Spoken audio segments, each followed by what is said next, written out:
은혜와 평화가 당신에게 있기를 빕니다.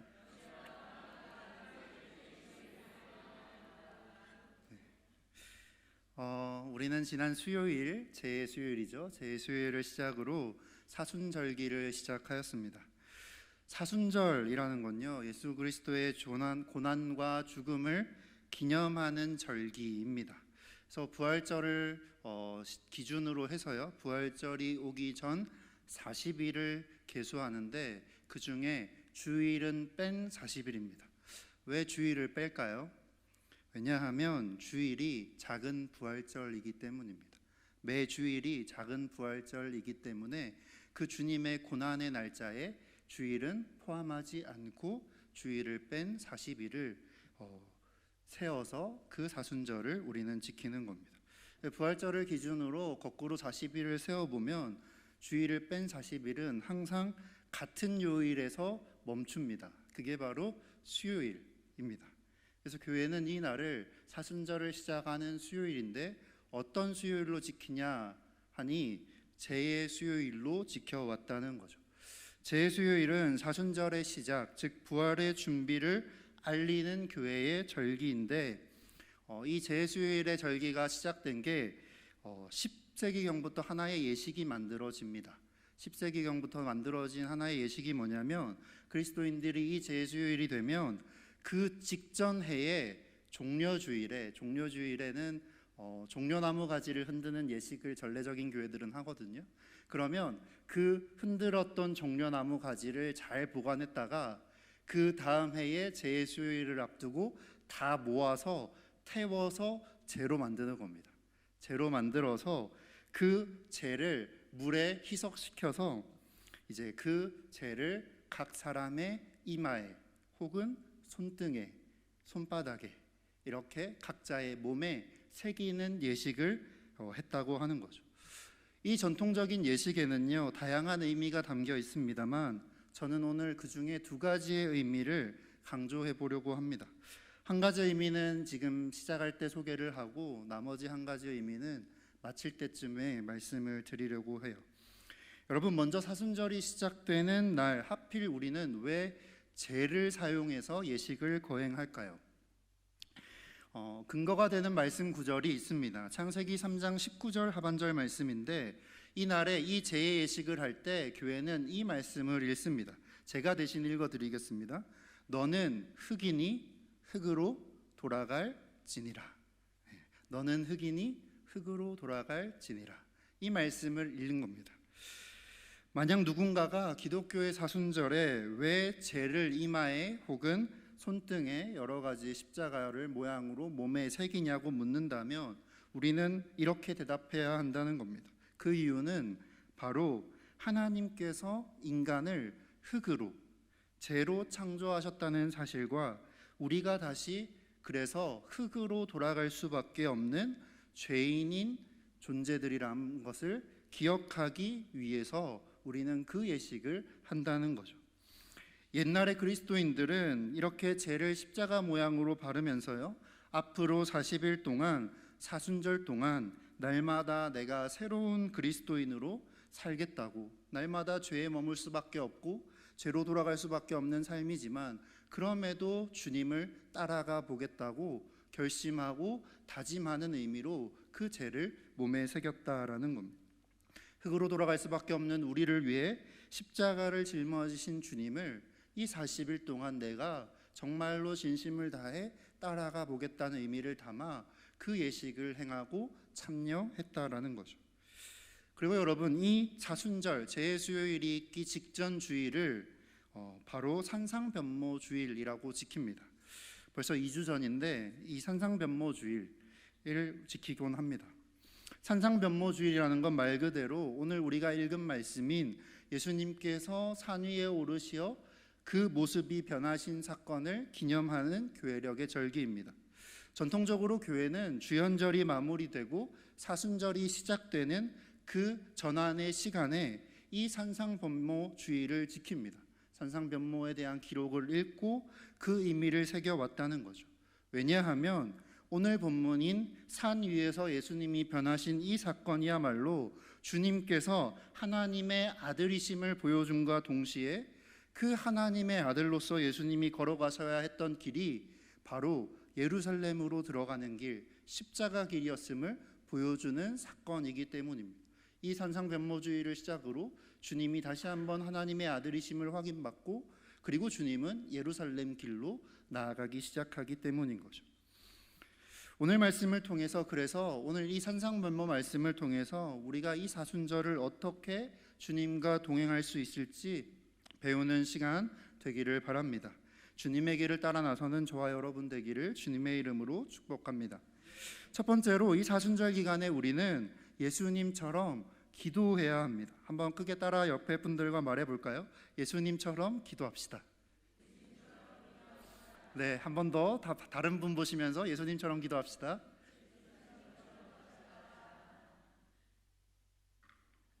오늘 본문 28절, 29절 함께 읽어볼까요? 28절, 29절 같이 읽겠습니다. 시작. 이 말씀을 하신 후 8일쯤 되어 예수께서 베드로와 요한과 야고보를 데리고 기도하시러 산에 올라가사 기도하실 때에 용모가 변화되고 그 옷이 휘어져 광채가 나더라. 아멘. 여러분, 예수님께서 베드로와 요한과 야고보 세 사람을 데리고 산으로 올라가십니다. 그런데 이 누가는 산으로 예수님께서 올라가시는 이유를 아주 정확하고 구체적으로 표현하고 있습니다. 예수님이 뭐 하러 올라가셨다고 하나요? 기도하시러 산에 올라가사. 아멘. 네. 특별히 누가복음에서요, 예수님은 중요한 사건을 앞두고 그 사건이 등장할 때마다 예수님은 이 행동을 하십니다. 그게 바로 기도입니다. 예수님이 세례를 받으실 때 누가는 기도하실 때 하늘이 열렸다라고 기록하고 있습니다. 마귀의 유혹을 받을 때도 주님이 40일간 굶주리시며 기도하실 때 그 시험이 찾아옵니다. 12사도를 뽑으시기 전에도 밤새 기도하신 뒤에 산에서 내려와 12사도의 이름을 뽑아서 설명해 주고 있습니다. 그 제자들에게 자신이 누구인지를 물으실 때도 주님은 먼저 기도하신 후에 물으셨습니다. 그리고 자신이 당하신 고난을 3번 말씀하시는데 그 말씀을 하시기 직전에도 주님은 기도하셨습니다. 그리고 이제 예수님께서는 십자가를 향한 여정을 시작하는 이 변화산 위에 올라 있는데, 이때도 주님은 지금 그 사건의 배경에도 언제나 그러하듯 주님은 기도하고 계시는 겁니다. 예수님께서 기도하시러 올라가사 기도하실 때라고 오늘 말씀은 분명하게 기도하는 예수님의 모습을 강조하고 있는 거죠. 지난주에 목사님께서 말씀 전하실 때 잠깐 언급을 했지만, 우리가 예수님을 떠올릴 때요, 우리는 예수님의 신성에 초점을 맞출 때가 많습니다. 우리와 질적으로 다른 분이시고요, 하나님의 아들이시고, 그래서 예수님은 모든 걸 다 알고 계시고 앞으로 심지어 벌어질 고난과 고통조차도 다 깨달아 알고 계시는 분이라 십자가라는 그 길조차도 의연하게 걸어가셨다라고 상상하고는 합니다. 하지만 여러분, 예수님은 하나님의 아들이시지만 우리는 동시에 주님을 완전한 인간이셨다라고 고백합니다. 예수님은 신성을 가지신 만큼 똑같이 분명하게 인성도 가지고 계신 분이셨습니다. 예수님은 몸으로 오셨습니다. 우리와 똑같은 몸을 입고 이 땅에 오셨습니다. 똑같이 오셔서 똑같은 한계를 지니시고 똑같이 그 한계를 뛰어넘으며 성장해 가셨다는 겁니다. 이런 예수님의 인간적인 모습이 가장 잘 드러나는 본문이 바로 십자가를 앞두고 겟세마네에서 하신 기도의 모습입니다. 예수님이 이렇게 기도하시죠. 아버지, 바라신다면 이 잔을 나한테서 치워주십시오 라고 주님은 기도합니다. 예수님은 우리처럼 똑같이 고통을 느끼셨고, 가능하다면 나에게 찾아오는 고통을 줄이거나 피하기를 원하시는 말 그대로 인간이셨습니다. 누가복음에서 예수님은 자신을 늘 인자, 곧 사람의 아들이다라고, 사람이다라고 표현하고 계십니다. 어쩌면 그런 인간적인 예수님이시기에 우리와 똑같이 한계와 고통을 느끼셨기에 주님도 기도하고 또 기도하실 수밖에 없으셨을 겁니다. 그래서인지 주님 인생에 중대한 결정을 내릴 때나 또 삶에서 결정적인 순간을 보면 주님은 항상 기도하고 계십니다. 예수님은 언제나 하나님의 뜻과 하나님의 지혜를 구하셨습니다. 우리가 흔히 기도를 하나님과의 대화라고 합니다. 주님은 늘 기도하셨고, 그리고 하나님과의 이 대화가, 이 연결이 끊어지지 않은 채 살아가려고 새벽마다 밤마다 기도로 노력하셨다라는 겁니다. 예수님은 늘 하루를 시작하며 하늘에서 뜻이 이루어지듯 오늘 하루도 이 땅에서 주님의 뜻이 이루어지게 하옵소서 기도하고 하루를 시작하셨다는 거죠. 그리고 제자들에게 이렇게 말씀하셨습니다. 누가복음 22장 40절에 주님은 말씀하십니다. 여러분도 기도하십시오. 그래서 유혹에 빠지지 않게 하십시오. 이렇게 주님도 말씀하셨다는 거죠. 여러분, 프랑스 신학자 중에 자크 엘릴이라는 신학자가 있습니다. 그 신학자가 우리가 지금 살아가는 이 시대를 이렇게 표현한 적이 있습니다. 하나님과 단절된 시대라고 표현한 적이 있습니다. 그가 하는 말을 한번 들어보시죠. 인간이 하나님을 거부합니다. 인간이 하나님을 거부할 때 하나님은 그 인간의 의사를 존중하여 한 발짝 물러나고 침묵하시는 겁니다. 마치 부모님이 자식이 밀어낼 때 그 자식에게 함부로 다가가지 못하고 그 자식의 의사를 존중하여 그 아이에게 시간을 주고 그 아이가 조금 자신을 돌볼 시간을 주며 언제 다시 다가갈까를 고민하는 것처럼, 주님이 우리가 주님을 강하게 밀어낼 때 주님도 한 발짝 물러나 그 기다림의 시간을 가지신다는 겁니다. 그런데 엘릴은 말하는 겁니다. 이 하나님의 물러난 행위가 인간의 관점에서 보면 하나님에게 버림받은 것처럼 느껴질 때가 많다는 겁니다. 우리가 실컷 밀어놓고 또 주님이 급할 때 주님을 찾는데 주님이 침묵하시니 주님이 나를 버린 것처럼 느껴버릴 때가 많다라는 거죠. 인간이 하나님을 거부합니다. 그러면 하나님은 그 인간의 결정을 받아들이셔서 한 발짝 물러나고 잠깐의 침묵을 가지십니다.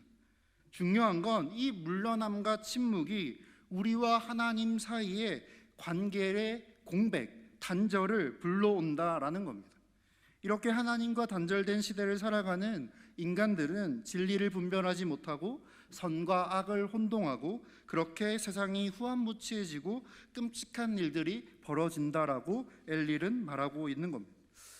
그래서 엘릴은 이 시대를 이렇게 정의합니다. 스스로 다 잘한 성인이라고 자만하여 주님이 필요하지 않습니다. 우리는 우리의 힘으로 이 인류가 이 미래를 개척하겠습니다 말하지만 결국 비참한 고아의 신세가 되어버린 사람들이다라고 이 시대 사람들을 꼬집고 있는 겁니다.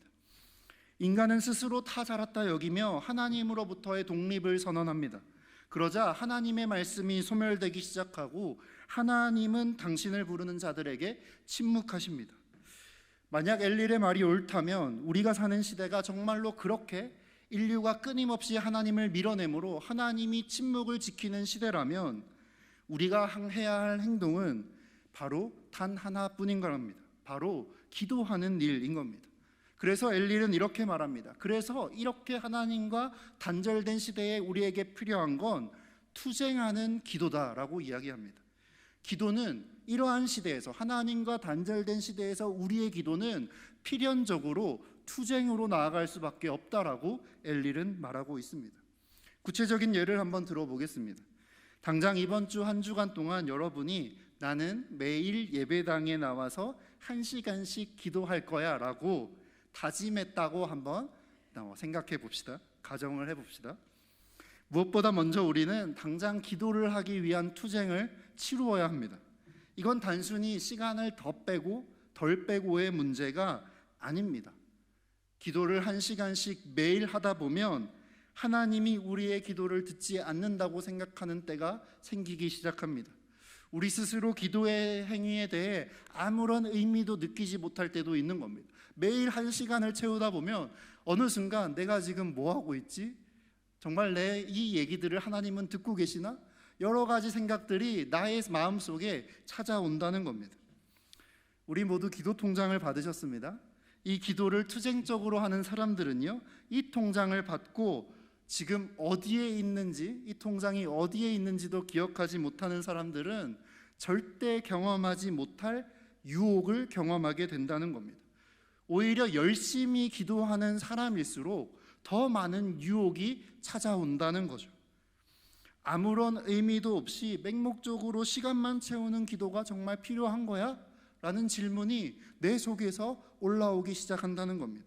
그럴 거면 차라리 하지 않는 게 하나님 앞에서 정직한 거 아니야? 하고 싶을 때 해야 되고 주님이 마음을 주실 때 해야 되는 게 아닐까? 라는 여러 가지의 유혹의 생각들이 내 마음을 채우기 시작한다라는 거죠. 이런 생각들이 꼬리에 꼬리를 물며 우리의 기도를 방해한다는 겁니다. 하지만 여러분, 바로 그때 우리는 더 투쟁적으로 기도해야 하는 겁니다. 성경은 반대로 가르치기 때문입니다. 기도하지 않는 사람은 자기의 그 생각, 그 의심, 그 이성을 넘어서는 하나님의 말씀이 주어질 때 순종할 수 없게 된다고 주님은 말씀하시기 때문인 거죠. 하나님은 우리에게 늘 합리적인 요구만 하시지 않습니다. 그렇죠? 항상 기뻐하라, 쉬지 말고 기도하라, 범사에 감사하라. 이건 세상을 살아가다 보면 정말로 합리적이지 않은, 아주 맹목적으로 지키지 않으면 불가능할 정도의 계명인 겁니다. 이런 맹목적인 행동들을 요구하시기도 한다는 거죠.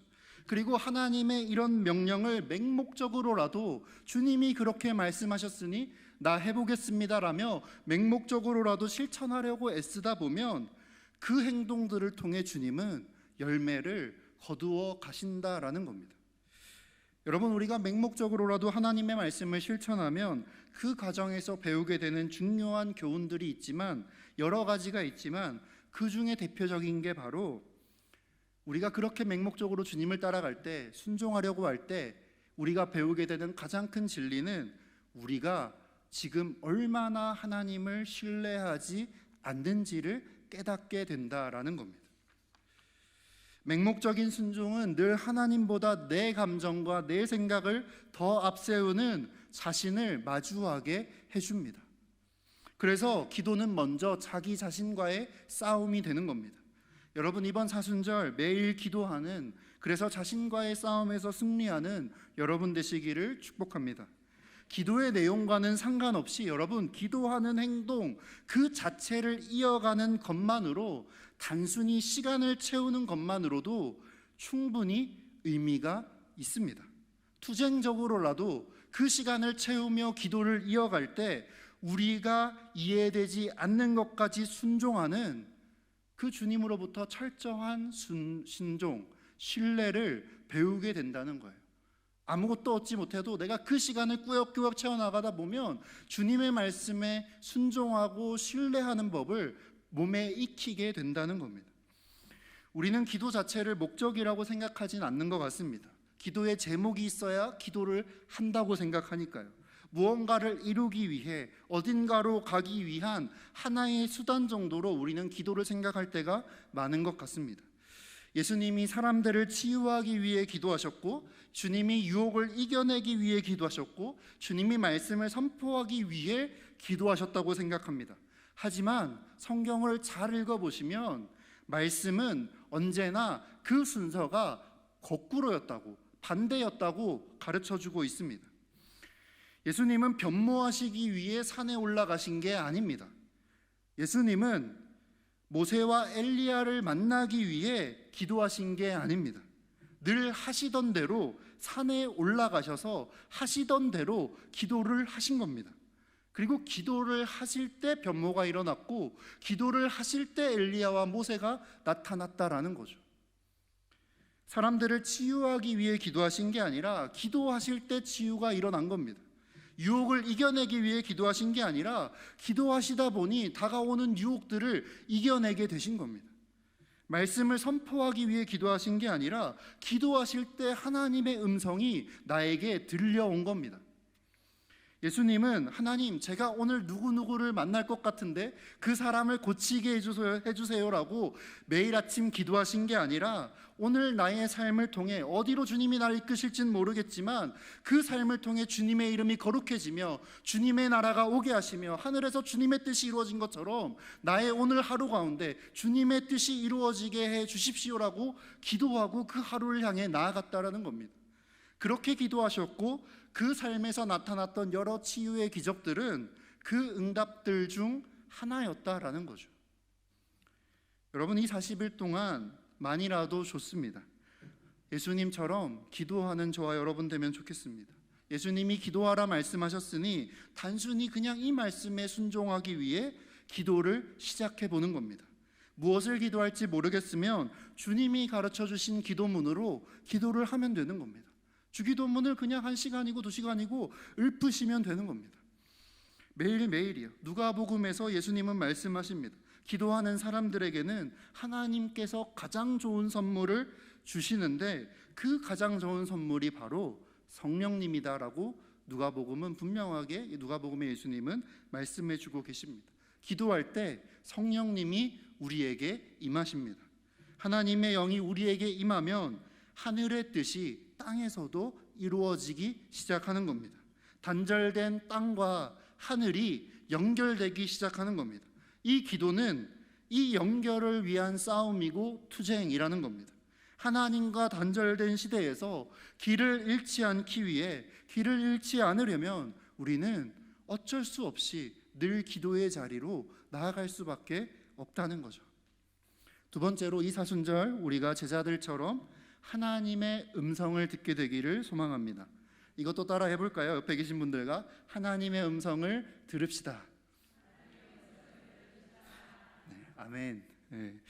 예수님이 베드로와 요한과 야고보를 데리고 기도하시러 산에 올라갑니다. 근데 기도할 때 예수님의 얼굴 모양이 달라지셨고 예수님의 옷이 새하얗게 빛났다고 합니다. 기도할 때 하나님의 영이 임할 때 우리의 모습이 그렇게 변하는 거죠. 그리고 그때 두 사람이 나타나 예수님과 이야기를 나누기 시작합니다. 성경은 이 두 사람을 누구라고 하나요? 모세와 엘리야라고 소개하고 있습니다. 그런데 여러분, 이 말도 안 되는 것 같은 기적이 벌어지는 와중에 더 말도 안 되는 일을 하고 있는 사람들이 있습니다. 누굴까요? 이 세 명의 제자들입니다. 32절 같이 한번 읽어볼까요? 32절 한 목소리로 읽겠습니다. 시작.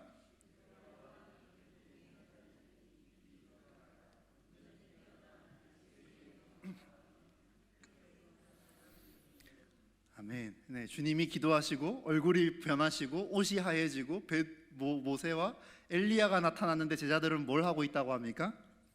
네, 베드로와 요한과 야고보는 깊이 졸고 있었습니다. 예수님께서 산에 오르시면서 이 세 사람을 데려가신 이유가 무엇이었을까요? 당연히 함께 기도하자고 올라간 겁니다.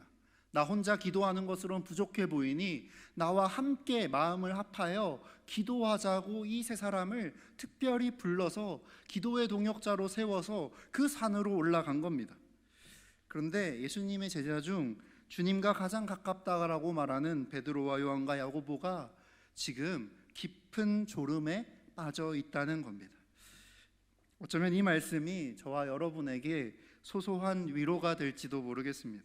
베드로와 요한과 야고보처럼 우리도 자주 기도하다 보면 기도인지 졸음인지 잠인지 모르며 그 시간들을 채워갈 때가 있기 때문인 거죠. 하지만 중요한 건 뭐냐면 어쨌든 졸 때가 있으면 어떤 때도 있다? 졸다가 깨어날 때도 있다는 겁니다. 네, 졸다 보면 깰 때도 있습니다.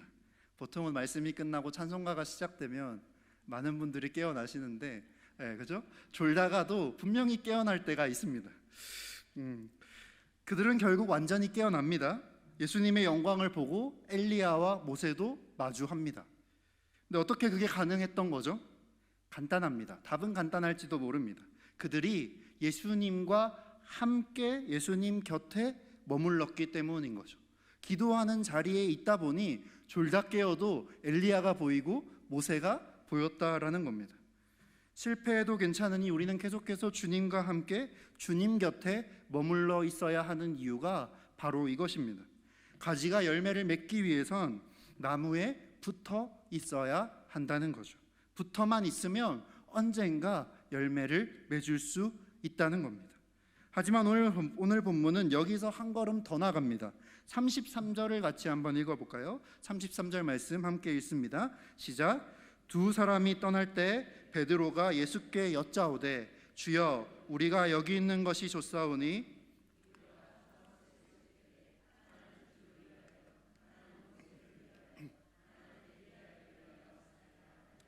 자기가 하는 말을 자기도 알지 못하더라. 아멘. 아멘인가요? 네. 여러분, 제가 매년 사순절이나 대림절이 돌아올 때마다 저만이 실천하는 억지로 만들어낸 하나의 루틴이 있습니다. 교회력에 정한 말씀이 다 있거든요. 1년치 성서 일과가 매일 본문 3개씩, 4개씩 다 정해져 있습니다. 1년치가 총회 홈페이지에 이제 매년 연말이 되면 띄워주는데 다운을 받는 겁니다. 그래서 이 사순절과 대림절이 되면 매일 이 교회력에 정한 말씀에 따라 묵상하고 그 묵상한 걸 한 편의 글로 적는 겁니다. 거의 10년 동안 이 교회력을 배운 뒤로 10년 동안 저는 매 사순절, 매 대림절마다 그 일을 계속해서 해오고 있습니다. 늘 말씀을 읽고 글을 써서 주변의 누군가와 늘 사역하는 그 사역지의 누군가와 그 글을 나누고 있습니다. 이번 사순절에는 청소년부 선생님들과 학생들과 함께 그 활동을 하겠다고 선포하고 제가 매일 묵상한 글을 한 편씩 카톡방에 올립니다. 카톡방에 올리면 그 글을 해설 삼아 그 말씀, 그날의 말씀을 묵상하고 한 구절이라도 노트를 다 나눠주고 글로 쓰자라고 했습니다. 한 구절이라도 괜찮으니 글로 쓰자. 그리고 기도하고 마치자. 하루에 10분만 하자 이야기했습니다. 그렇게 실천하면 하루에 500원씩 적립해서 다 하면 1인당 2만 원이 되겠죠. 적립해서 모아서 정말 필요한 곳에 우리가 좋은 곳에 사용하자, 기부하자 이야기를 했습니다. 말씀으로 돌아가 볼게요. 변모한 예수님은 모세와 엘리야와 함께 지금 이야기를 나누고 계십니다. 여기서 모세와 엘리야는 무엇을 의미할까요? 유대교에서 모세는 토라, 모세오경을 의미하고요. 그리고 엘리야는 네베임, 쉽게 말하면 예언자들의 대표입니다. 모세는 모세오경의 대표고 엘리야는 예언자들의 대표인 거죠. 그러니까 모세와 엘리야와 대화했다라는 건 무슨 뜻이 되는 걸까요? 모세오경과 소선지서, 대선지서 이것들과 함께 말씀에 대한 토론을 벌였다라는 뜻인 겁니다. 그러니까 산상변모 사건을 쉽게 이야기하면 주님이 기도하시는 과정 중에 지금 구약 성경의 그 등장인물들과 구약 성경을 대표하는 두 사람과 북 콘서트를 열고 구약 성경을 가지고 북 콘서트를 열고 지금 열띤 토론을 벌이고 계신다는 겁니다. 그런데 여러분, 이렇게 바로 눈앞에서 성경을 풀어주는데도 베드로는 지금 어떻다고 기록하고 있습니까? 베드로는 자기가 무슨 말을 하는지 알지 못했다라고 기록해주고 있습니다. 우리 또한 그럴 수가 있는 겁니다. 우리 청소년들이 제가 매일 올리는 그 글을 읽고 그리고 여러분도 매 예배에 전해지는 하나님의 말씀을 듣고도 잘 이해되지가 않고 들리지 않을 수도 있는 겁니다. 그래서 우리에게 필요한 게 있습니다. 35절 같이 한번 읽어볼까요? 35절 함께 읽습니다. 시작. 구름 속에서 소리가 나서 이르되 이는 나의 아들 곧 택함을 받은 자니 너희는 그의 말을 들으라 하고. 아멘. 이 이야기는 34절부터 시작되는데 베드로가 자기가 무슨 말을 하고 있지도 모를 그때에 구름이 나타나 그 구름이 그 제자들을 구름 속으로 데리고 갑니다. 그들을 휘덮습니다. 이 구름은 무엇을 의미할까요? 여러분, 출애굽기를 읽으셨으니 아실 겁니다. 출애굽기를 보면 이스라엘 자손들이 이집트에서 나온 뒤에 시내라는 곳에서 정착을 하여 진을 치고 하나님을 위한 성막을 세웁니다. 하나님을 위한 성막을 세울 때 그때 하나님의 영광이 그 성막 위에 내려옵니다. 그 장면을 이렇게 기록하고 있습니다. 모든 백성이 그 구름이 회막을 덮고 있는 것을 보았다. 그러니 이 구름은 무엇을 의미하는 걸까요? 주님의 임재를 상징하는 겁니다. 구름은 하나님의 백성을 덮고 있는 하나님의 임재의 상징인 겁니다. 그분은 바람으로, 영으로 오시고 구름으로 우리에게 머무시는 분이시라는 거죠. 그리고 구름 속에서 소리가 납니다. 하나님의 음성이 들려오는 거죠. 여러분, 우리에게는 바로 이 구름으로 상징되는 하나님의 임재하심과 그리고 구름 속에서 나는 소리, 하늘의 음성이 들려야 한다라는 거죠. 모든 예배의 자리에서 하나님의 말씀이 전해지지만 어쨌든 우리는 나에게 의미 있게 다가오는, 나에게 주님이 개별적으로 주시는 말씀, 그 음성이 필요합니다. 그런데 이 구름이 언제 왔냐라는 걸 보시면 주님이 기도하실 때 이 모든 일들이 시작됐다는 건 다시 중요한 겁니다. 기도할 때 시작되었고 말씀을 나누는 중에 이 임재가 이루어졌다라는 거죠. 여러분이 기도하실 때, 기도하면서 말씀을 읽어가실 때 바람처럼 성령님이 임재하시고 구름처럼 주님께서 여러분 곁에 머물러 주실 줄 믿습니다.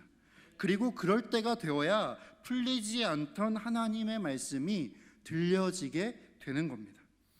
마지막으로 세 번째 말씀입니다. 우리는 이 사순절에 예수님처럼 출애굽을 이루어야 합니다. 마지막으로 따라해 봅시다. 출애굽을 이루어 갑시다. 옆에 분들과 얘기합시다. 출애굽을 이루어 갑시다.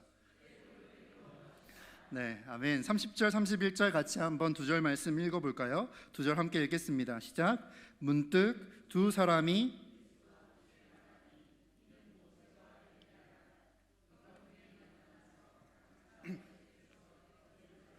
별세하실 것을 말할세. 아멘. 모세와 엘리야가 예수님과 말씀을 나눕니다. 근데 그 주제가 뭐냐면 예수님의 별세에 관해서 이야기했다라고 기록하고 있습니다. 여기서 별세라고 번역된 단어가 엑소더스, 출애굽을 의미하는 단어입니다. 아시는 것처럼 출애굽이라는 게 어떤 사건이죠? 하나님이 하나님의 백성들을 노예 상태로부터 구원하신, 해방하신 사건입니다. 그러니 이 별세를 의역해 보면 이렇게 번역할 수 있겠습니다.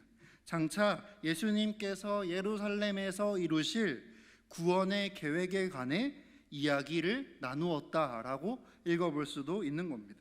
누가복음에서 예수님께서 이 땅에서 선포하신 이야기는 하나님께서 가난한 모든 사람을 주님의 은혜로 다 받아주신다라는 메시지였습니다.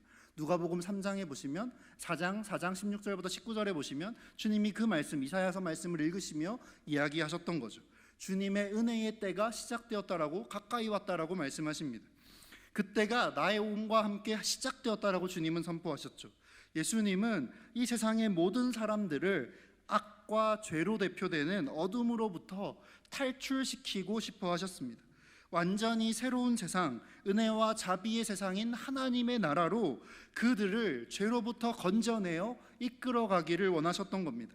이것이 주님께서 이루어 주어진 사명, 바로 예수님만의 출애굽이었다라는 거죠. 예수님은 자신이 선포한 이 메시지가 말로 끝나는 게 아니라 자신에게 나온 모든 사람이 우선 이 땅에서 몸소 겪을 수 있게 그 모든 사람을 자신의 인생 울타리 안으로 들이셨다라는 거죠. 주님은 자신이 속한 공동체를 먼저 하나님의 나라로 만드셨습니다. 예수님의 공동체에는 부자도 있었고 가난한 사람도 있었습니다. 그 공동체에는 놀랍게도 이스라엘을 팔아넘겼다라고 손가락질 받던 세리도 있었고 그 이스라엘을 무력으로라도 독립시키기 위해 투쟁하던 열심당원도 함께 있었습니다.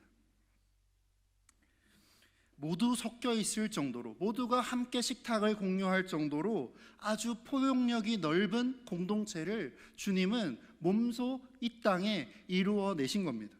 구약 출애굽 때 출애굽한 사람들을 우리는 히브리인들이라고 부르는데 이 히브리인이라는 단어의 뜻은 여러 민족들, 잡종들이라는 뜻입니다.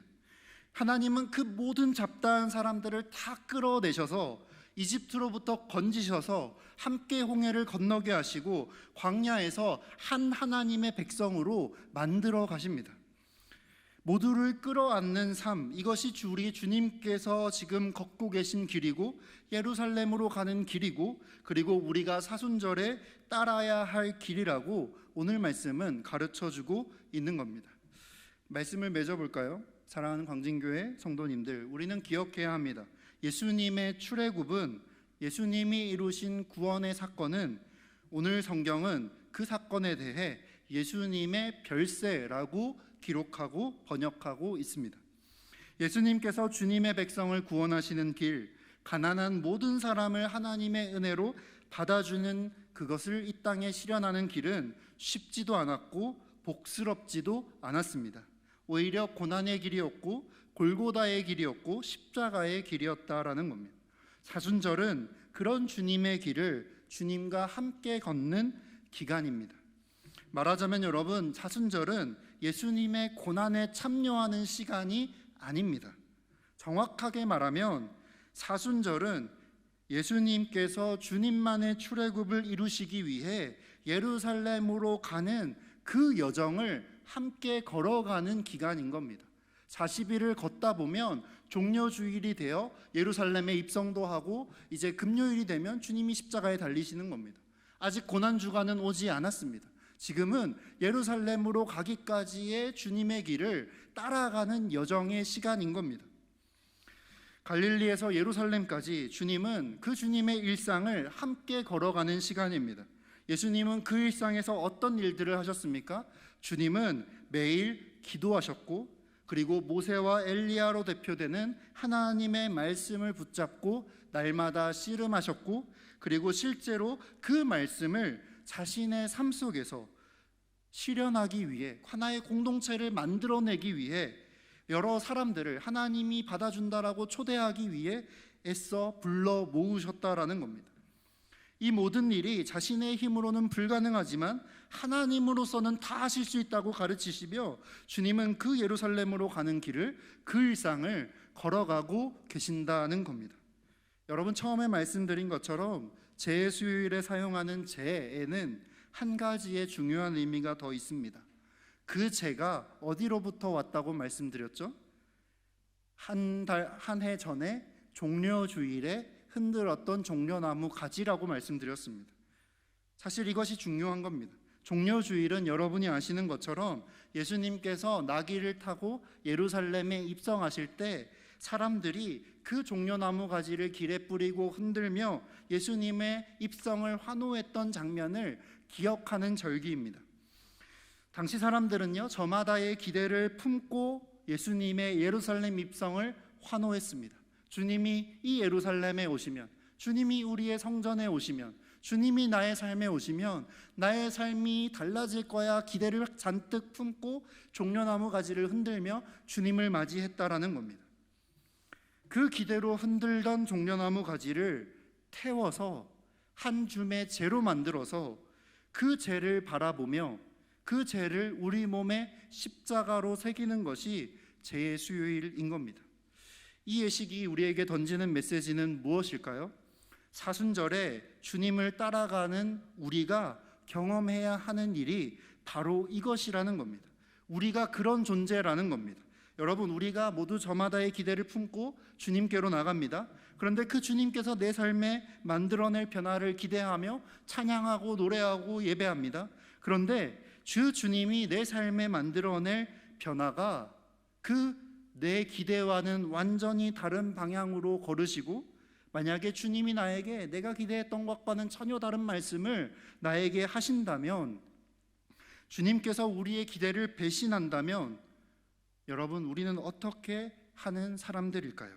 그런 때에도 여러분의 찬양은 계속될 수 있을까요? 우리는 알고 있습니다. 종려주일에 종려나무 가지를 흔들며 환호하고 소리쳤던 그 사람들이 일주일도 채 지나지 않아 예수님을 빌라도 앞에다가 끌어내고 그 빌라도를 향해 저 사람을 십자가에 못 박으소서라고 외쳤다라는 역사적 사실을 우리는 너무 잘 알고 있습니다. 그 사람과 저 사람이 다른 사람이 아닙니다. 그 종려가지를 흔들던 그 사람들이 예수님을 향해 십자가에 못 박으소서라고 외쳤던 사람들로 변했다는 겁니다. 왜요? 나의 기대에 응답하지 않았다는 이유로, 주님이 나를 배신했다는 이유로 나도 주님을 배신해버린 겁니다.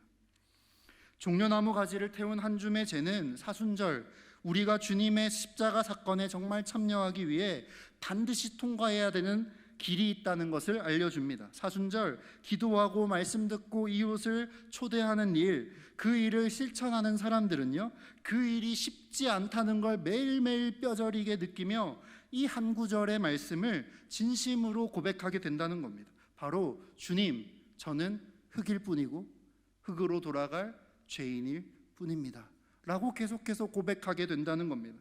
우리는 주님의 사랑과 어울리지 않는 흙먼지 같은 존재들입니다 라고 고백하고 자각하게 된다는 겁니다. 사순절은 그것을 우리에게 가르쳐주기 위한 절기입니다.